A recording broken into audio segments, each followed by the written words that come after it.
বাবা শোনেন, আমি তর্কে যাই না।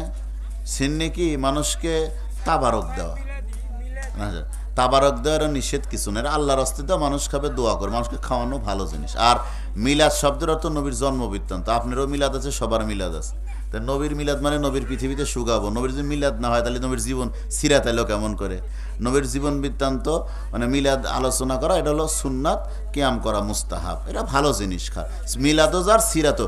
মিলাদ হলো স্মরণের বিষয় আর সিরাত হলো পালনের বিষয়। দুইটাই আমার রাসূলের।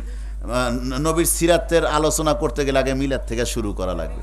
আগের যুগের যত আলেম ওলামা বুজুর্গানে দিন সবাই করছে, এবং কওমি মারসার যত মুরব্বী আলেমরা সবাই করছে, ওইটা আপনারা ফলো করবেন। এখন তো বাবা দিদির শর্টকাট হইতেছে,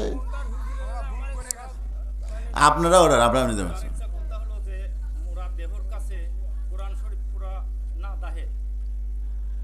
আচ্ছা পেয়ারে হাজিরিন শোনেন, যাই হোক শোনেন, আপনারা তর্ক কেউ করবেন না, নিজে বুঝে আমল করবেন, ঠিক আছে? হযরতে মাকিল ইবনে ইয়াসার রাদিয়াল্লাহু তাআলা আনহু, হাদিসটা ইবনে মাজার 105 পৃষ্ঠায় আছে। কয় পৃষ্ঠা? 105। ইবনে মাজার 105 পৃষ্ঠায় আছে। উনি আল্লাহর হাবিব সাল্লাল্লাহু আলাইহি ওয়াসাল্লাম বলছেন যে ইকরাউহা ইনদা মাউতাকুম ইয়ানি ইয়াসিন, তোমরা তোমাদের মৃত ব্যক্তির নিকটে ইয়াসিন শরীফ পড়ো, সূরা ইয়াসিন পড়ো। ইবনে মাজার হাদিস। আরও অসংখ্য হাদিসের মধ্যে মুসনাদে আহমদের মধ্যে আসছে যে ইয়াসিন, সূরা ইয়াসিন হলো কোরআনের কলব। যেই ব্যক্তি সূরা ইয়াসিন আল্লাহর সন্তুষ্টির জন্য ক্ষমার লাভের উদ্দেশ্যে পড়বে, সূরা কোন সুবহানাল্লাহ, আল্লাহ তাকে মাফ করে দিবে। সুতরাং আল্লাহ রাসূল বলেছেন যে ফাকরাউহা আলা মাউতাকুম, তোমরা মৃত ব্যক্তির কাছে সূরা ইয়াসিন পড়ো। মুসনাদে আহমদের হাদিস। কথা বুঝতে পারছেন?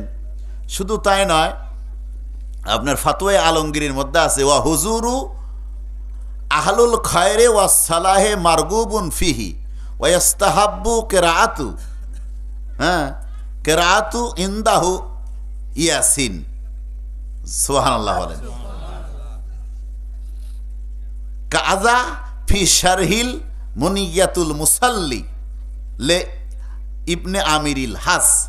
সুবহানাল্লাহ বলেন। ফাতোয়া আলমগীরের এবারত আমি বললাম। ফাতোয়া আলমগীরের মধ্যে আসছে যারা আহলেল খায়ের পুণ্যবান ব্যক্তি এবং সলা নেককার, পুণ্যবান এবং নেককার ব্যক্তি বর্গ মৃত ব্যক্তির নিকটে বসে কোরআনুল কারীম তেলাওয়াত করবে। জোরে কান সুবহানাল্লাহ। সুতরাং এখানে কথা হলো, ওই মৃত ব্যক্তি সে যদি নাপাক যদি থাকে, মানে একেবারে নাজাসাতে গালিজা বড় ধরনের নাপাকি থাকে, তাহলে কোরআন শরীফটা ফাঁকে পড়বেন। আর যদি মৃত ব্যক্তি পাক থাকে, কোনো নাপাকি ছোট ধরনের নাপাকি ভিন্ন জিনিস যদি না থাকে, তাহলে পাশে কোরআন শরীফ পড়তে পারবেন। কারণ হাদিসে আছে তোমরা মৃত ব্যক্তির নিকটে সূরা ইয়াসিন পাঠ করো, নবীজির হাদিস। না না না, যদি মৃত ব্যক্তি, সব মৃত ব্যক্তি তো নাপাক থাকে না, হ্যাঁ আছে, বড় ধরনের মৃত ব্যক্তির কাছে যদি নাপাকির সম্ভাবনা থাকে তাহলে কোরআন শরীফটি একটু দূরে পড়বেন। আর ওই রকম না থাকে তাহলে কাছে পড়া যাবে। এবং ফতোয়া আলমগীরের মধ্যে আছে মৃত ব্যক্তির নিকটে তোমরা সুগন্ধি রাখো। এটা জাহিদি কিতাবের মধ্যে লেখা আছে, ফতোয়া আলমগীরি মধ্যেও আছে। কথা কি বুঝতে পারছেন? বা কেউ যদি কয় কোরআন শরীফ ইয়াসিন, কোরআন মৃত ব্যক্তির মারা যাচ্ছে তার কাছে ইয়াসিন পড়লে তার আযাব, মানে তার মৃত্যুই সহজ হয়ে যায়। এই সম্পর্কে অনেক আছে, আর কি বোঝার দরকার আছে? কাজে যেখানে একটা হাদিসই দরকার, কোরআন শরীফ পড়া মৃত ব্যক্তির কাছে বেদাত, এর একটা কোরআন শরীফ। শুধু তাই নয়, শোনেন, আহলুস সুন্নাত ওয়াল জামাতের আকীদা হলো ফালিল ইনসানে আন ইয়াজআলা সাওয়াবা আমালিহি লিগাইরিহি ইনদা আহলুস সুন্নাতি ওয়াল জামাতে সালাতান কানা আও সাওমান আও হাজ্জান আও যাকাতান আও সাদাকাতান আও কিরাআতুল কোরআন আবিল আজকারি ওয়া গায়রু যালিকা, ওয়া গায়রু যালিকা ওয়া আনওয়ার বিররি ওয়া ইয়াসিলু যালিকা ওয়া ইয়ানফাউলিল মাইয়িত। জোরে কোন সুবহানাল্লাহ।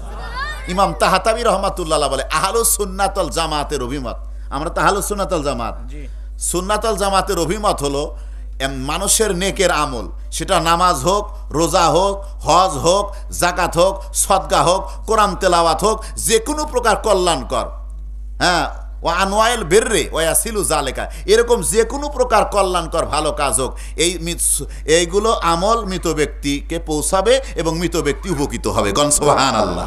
তো কি বাদ থাকলো? আবিল কেরাআতুল কোরআন, কোরআন তেলাওয়াত, এটাও যদি মৃত ব্যক্তির জন্য পড়া হয় সে অবশ্যই কবর থেকে পাবে, এবং মৃত ব্যক্তি যদি পাক পবিত্র থাকে কাছে পড়া যাবে, আর বড় ধরনের নাপাকি থাকলে একটু দূরে পড়বেন, আর হালকা নাপাকি টাকা থাকলে পাশে পড়তে দোষণীয় কিছু নাই। কথাকে আমি ক্লিয়ার বুঝে দিতে পারলাম? এগুলো ফাতুয়ার কিতাবেও আছে। কাজে এগুলো অতিরিক্ত বেশি বাড়াবাড়ি করা, যে ইয়াসিন পড়া বেদাত, হাদিসেই আছে পড়ার কথা। এগুলো আল্লাহ আমাদের সকলকে রক্ষা করুন। আপনারা ফিতনা করবেন না, একজনের একটা জিনিস না জানা থাকতে পারে। কথাকে আমার বুঝতে পারছেন? বাস।